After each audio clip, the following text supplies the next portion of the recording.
नमस्कार, मैं हूं विनय सिंह। आपका बहुत बहुत स्वागत है। रमेश हांसदा केस में जो कुछ हुआ सारी झारखंड के लोगों ने देखा, पूरा देश ने देखा। लेकिन सवाल ये उठता है कि क्या इस केस की बुनियाद कमजोर थी। रमेश हांसदा से हमने सीधा बात किया। रमेश हांसदा से हमने सवाल पूछा कि क्या आदिवासी का विरोध आप खुद कर रहे हैं आदिवासी होकर। उन्होंने बोला कि 26% आदिवासियों का हक कोई नहीं छीन सकता है। जब हमने उनसे ये भी सवाल पूछा कि रघुवर दास की भी नीति गलत थी, तो उन्होंने सीधे तौर पर कहा कि रघुवर दास की नीति सही थी, आदिवासियों को उसमें हक मिल रहा था।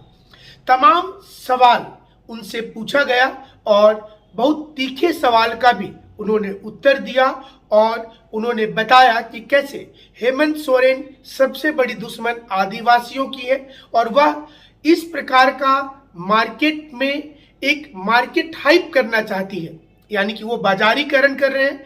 वो चाहते हैं कि वोट बैंक का ध्रुवीकरण हो, जनरल कास्ट के वोट अलग हो, आदिवासियों के वोट अलग हो, और इसलिए सारा कुछ वो नौटंकी कर रहे हैं। पूरी बातचीत की आपको हम एपिसोड दिखाएंगे, लेकिन उसके पहले इस क्लिपिंग को देखिए।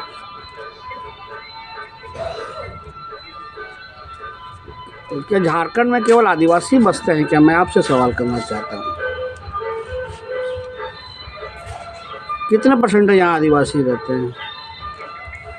26% आदिवासियों को कोई माइका लाल उनके अधिकार से वंचित नहीं कर सकता है। कोई हम लोग हेमंत सोरेन का भीख का खैरात नहीं है, या कोई सरकार का संवैधानिक अधिकार है। 32 खतियान लागू हो और 2000 लागू हो और 85 लागू हो और कोई लागू हो, आदिवासियों को उनका अधिकार मिलना ही है। उस पर कोई इफ वट नहीं है। इस बात को क्लियर समझ लीजिए।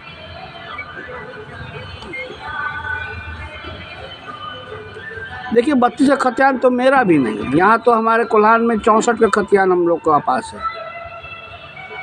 तो राज्य में एक तरह की सर्वे सेटलमेंट हुआ नहीं है।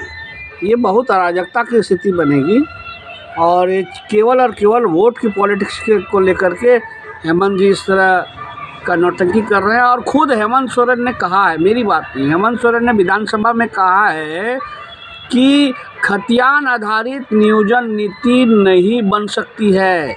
ये हेमंत सोरेन का ऑफिशियल बयान है, विधानसभा में रिकॉर्ड है। ये आप मानते हैं ना इस बात को? जब आप इस बात को मान रहे हैं तो इस पे आपको सवाल करना ही नहीं चाहिए। ये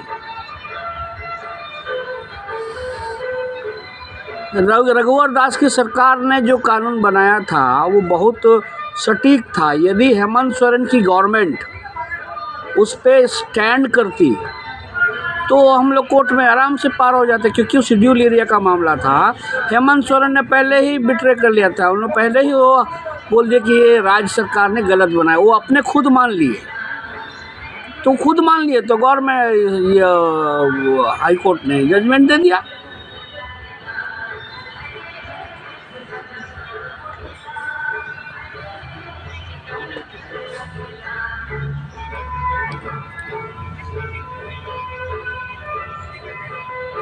आपने चुनाव के समय में क्या वादा किया था? आपने निर्मल मातो जी का समाधि में कसम खाया था कि जिस दिन सरकार बनेगी 1 साल के अंदर मैं 5 लाख नौकरी दूंगा।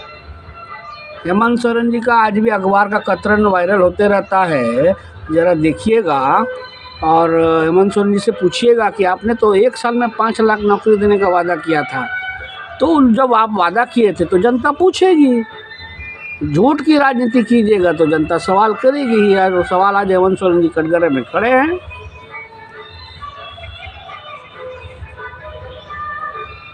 आदिवासियों को तंग कौन नहीं कर रहा है? कोई आदिवासी को कौन तंग करेगा यार?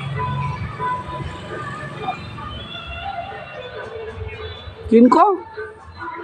मैं भी तो आदिवासी हूँ। मैं आदिवासी हूँ, नजर नहीं आती है क्या? मैं भी आदिवासी हूँ और मैं उनसे ज़्यादा खाँटी आदिवासी हूँ।